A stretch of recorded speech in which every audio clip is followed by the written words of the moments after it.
Good morning, fight fans. What's up, man? Main man, made man is in the building.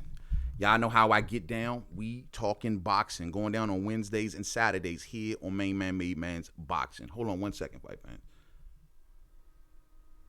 All right, we back. Now, yeah, man, I wanted to get on here this morning, fight fans, and I'll be right in front of y'all in a minute. I wanted to get on here this morning and pick up from where I left off yesterday. I have a great apology to make. My apologies to you. Yesterday's We Talking Boxing, I was supposed to add on one more subject in the end, and I rushing out because I had a studio appointment yesterday. I had to end it abruptly early and did not get this last particular topic in. And I actually had it in the title. That's the crazy part. And people hit me up like, yo, man, I thought you were going to talk about Bud Crawford. So, yeah, I definitely want to get this out. But before we get into this real quick, let me just say, hold on, let me get in front of y'all. Let me just say that on the next episode of We Talking Boxing, which probably will be coming around Wednesday, we're going to do a giveaway. We're going to get back to the contest, and I want to give away some prizes, you know what I'm saying, especially to the loyal subscribers out there. But most importantly, I want to do it in the contest. So this particular Wednesday on We Talking Boxing, we're going to do this. I'm going to do a contest, and we're going to give away this camera right here. It's a digital clip shot camera. You know what I'm saying? It's cool for your kid, especially if you got a kid who's like under the age of 10 or between 10 and 15 years old. They may not want to put they taking pictures crazy, they doing videos like crazy, and they may be running out of space on their phone. Well, guess what? It's good to have something like this. It takes video, it takes pictures, digital camera, video camera. It comes with plenty of space where you can save your video and save your pictures right here on the camera. You can put it on your keychain. You can wear it on your clothes. Just something cool to give away, and I will be giving that away Wednesday, so do not miss it. Also, to a particular subscriber who has been rolling with me since day one. I mean, numero uno. I will call that particular person out Wednesday, and I'm going to give them something. You know what I'm saying? Give them a gift, if you will. Someone who definitely deserves it. I mean, this person has been holding me down day one. I think this is the possibly only subscriber that actually has my personal social media stuff. So, I don't think none of my thousands of subscribers that we got, none of them actually have my personal social media except this particular person because they were there since day one. When I first started doing YouTube, I used to do it under my normal stuff because I wasn't hip to how this thing worked. But then eventually I swapped everything over to the Main Man, Made Man, and that's what most of y'all see. But this particular person is still on my and I'm glad that they're there. Awesome person, awesome individual that I would like to bring a spotlight to and held me down. All right, man, stop talking. Get to the good stuff, right? All day. Let's pick up where we left off yesterday. Now, shall we? You know what I'm saying?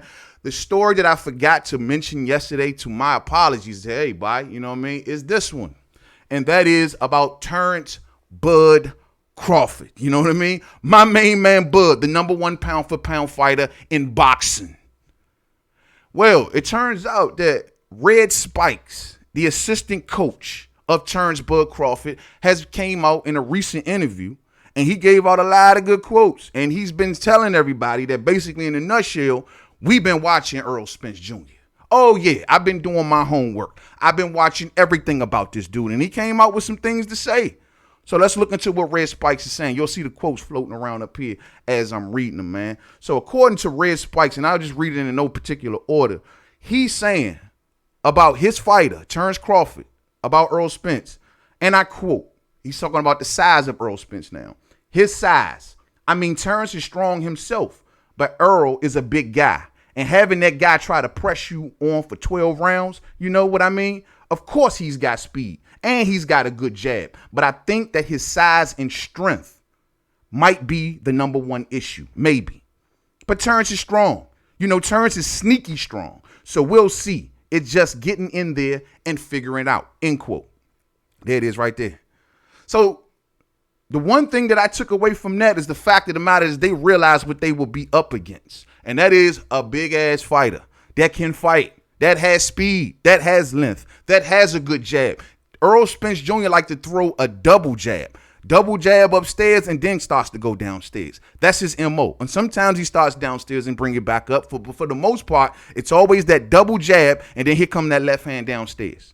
That's Errol Spence Jr. And they realized that. The man has a good jab, and he does keep you occupied. He does keep a hand in your face. I will give that to Errol Spence Jr. For the most part, he never normally leads off with, say, like a big hook upstairs and some reckless shot. It's always started off with the jab. His combinations always, for the most part, lead off with that jab. Fundamentals. Good move. But they realize that the man is strong. They realize that the man has a good jab. Now, Terence is strong himself. I told folks, when he came up to 47, fought Jeff Horn, yo, he manhandled Jeff Horn. Like, just tossed him all around the ring. People were like, oh, he too small. He too small. He came in just to prove a point that I ain't too small. And I'm going to show you why I ain't too small. This cat, Jeff Horn, is fighting at 160 pounds today. 160 pounds. And that was just like two fights ago. And Terence Crawford is now manhandled that dude. And he's letting it be known, I ain't no little weak dude. It took him, I thought, a year or two to kind of grow into the weight class properly, but it still was shocking to see that Slim, first fight at 4'7", and you manhandling cats like that that's fighting at 160. It's something strong about Terence Crawford. But the one also thing about that quote that Red Spike said, he says his size, he said, but I think that his size and his strength might be the number one issue. That's some like Aikido shit. That's like, yo, using your strength and stuff again. Is he saying that Errol's strength and size can be used against him in a detrimental manner? Now, one of the strategies I thought that Mikey Garcia was going to come out with was allowing Errol Spence Jr. to come out super strong, and so he wasn't willing to compete or go back and forth with him early, thinking that Errol was going to wear himself down by punching himself out. But that never happened. Because Errol, what he did in the second half of their fight was kicking into second gear and start beating the brakes off Mikey. So that break, that take a couple rounds off on Mikey never really came. Never really came. And that's mainly because Mikey wasn't throwing nothing back. He didn't give Errol a reason to expend any energy. He wasn't tussling up with him. I know he knew he couldn't, of course. Errol was way too strong, but Mikey just did not have the power or the physical stature to really put serious pressure on Errol or to maybe even drain him in any sort of way. But the question is, can Terence do it? Can Keith do it?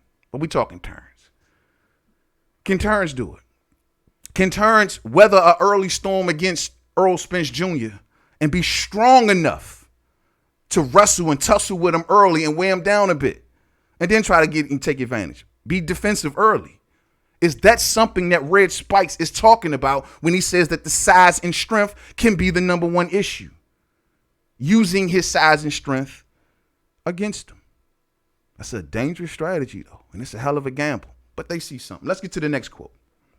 Everybody always sees something. He says that, and I quote, and y'all will see the quote floating around up here, it's going to be a shock because I don't believe that everyone has seen completely what Terence can do. Terence, to me, has not given an A performance yet from what I have seen. And I have been watching him since he was 12 years old, end quote. So Red Spike believes that since Terence has been at 4'7", that Terence has yet to give a thorough A-plus performance. The Benavidez fight, was that A-plus? Probably not. The Amir Khan fight, was that A-plus? Khan actually had a couple decent rounds early on. Was it A+? I'd say roughly about a B+, you know what I mean? Jeff Horn fight was an A+, I thought, you know what I mean? But it wasn't one on skill. It was one on strength and grit, you know what I mean? But I thought that was an A+ performance. But Red Spike don't feel like it. He's the coach. He's in the ring. He's ringside. He knows Terence Crawford. He knows the potential of Terence Crawford. And he says that he doesn't see an A+ performance yet. So there's better. There's more in store. Allegedly, at least according to Red Spikes. We'll see. We'll see. Keep on going to the next quote. He says that, hold on. He says that I'm not going to give away what we plan on doing because I have actually been watching a lot of Errol here in this quarantine. I have been watching all of his fights and watching them over and over. But I think that we have too much in the toolbox. We are too versatile. We can fight backwards. We can fight forwards. We can fight righty. We can fight lefty. We can be defensive. Oh, man. And we can box. He's based, end quote. And he's telling you, basically in a nutshell, we can do it all. We're prepared for anything because our toolbox is deep. Somebody been listening to Main Man Made Man. Because that's exactly what we've been preaching for months. The man's toolbox. The man toolbox. The man is like Mr. Wilson up in this joint. You know what I'm saying? He's the handy neighbor because it's toolbox. He got it all. He can adapt. He can change. He can he can go orthodox. He can go unorthodox. There's so much to choose from when you're talking about Bud. And I love that. That's what makes a great fighter.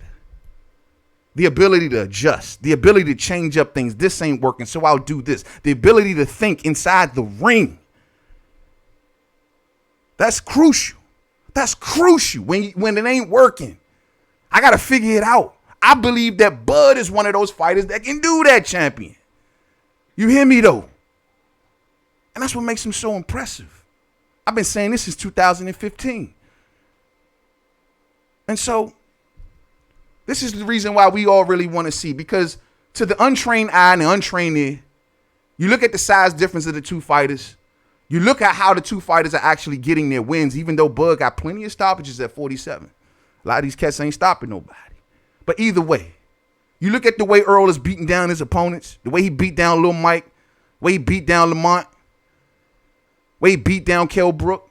And it made to the untrained eye, untrained ear say, man, this dude is a destroyer. There ain't nobody can see that. Keith Thurman body probably won't hold up. That's what you're thinking. Terence is too small. He ain't ready. But he got a box. He got a toolbox.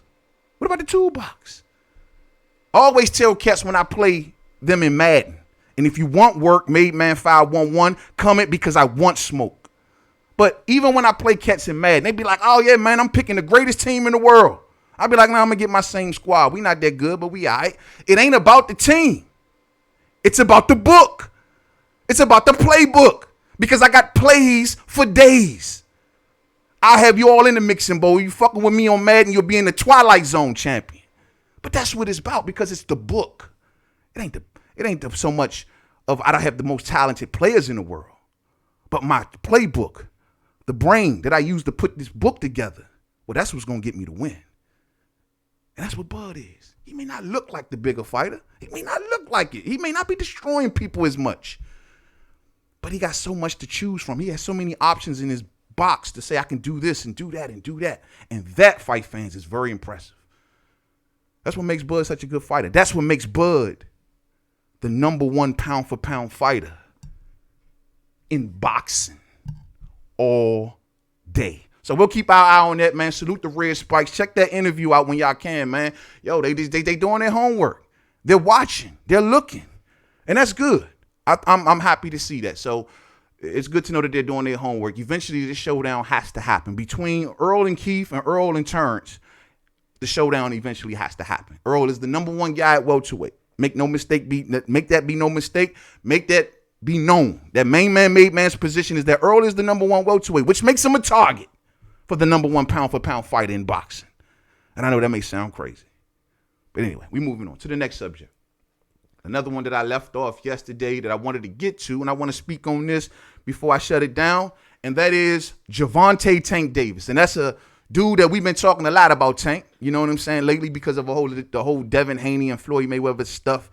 We've been talking a lot about Tank. But one thing that I want to bring out, because this is very important, I think. Tank's training camp that he is currently in, he says that he is doing a 3-month camp. You see it right here. It's a lot of people that underestimate me, that give me more fire to train harder. Work harder. I used to do camp for 8 weeks, but I'm going to start doing it, I want to say, for about 3 months. A good 3 months. So I know for sure that I am in shape, end quote. You know what? That's the way you respond, fam.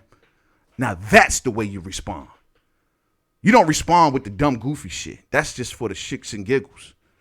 But you respond like this to let them know that you're serious. Now they will start taking you serious. This is all I've been saying about Tank. You want them to take you serious. You want them to respect you. You start doing serious and respectable shit. And this is very respectable. You know what I'm saying? This is very respectable. For him to come out and say, yo, man, I realize what I'm up against. I realize that everyone's counting me out. I look at Adrian Broner. I realize what Floyd is doing. I see everything that's going on. Screw all that. I'm burying myself in my work. So when I come back, I'm going to come back as a beast. That's the response. And I'm going to come back and destroy everything. I like this. For him to extend this camp, knowing that he's got to go down to 130 pounds to face Leo Santa Cruz, a weight that's going to be tough for him to make. Putting odds against Tank, if you ask me. Why would Leonard Ellaby and Floyd put him in that position? Whatever. Maybe they know he can get to 130 and he just don't feel like he was taking the game serious enough. So look, we're going to motivate you to get to 130. But whatever it done, this Devin Haney situation, this Floyd situation, at the very least, even if you think Floyd is being a sucker for doing this, at the very least, you can say, and maybe this was the mission, it may have motivated Tank in a way.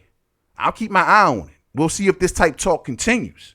But for him to say that, oh, I'm going to ensure that I make weight and do a 3-month camp, now you on the right track, homeboy. Now you on the right track.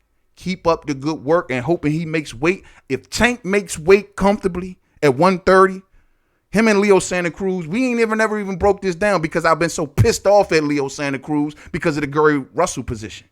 But at the end of the day, we need to talk about that fight because that is really an intriguing fight at 130.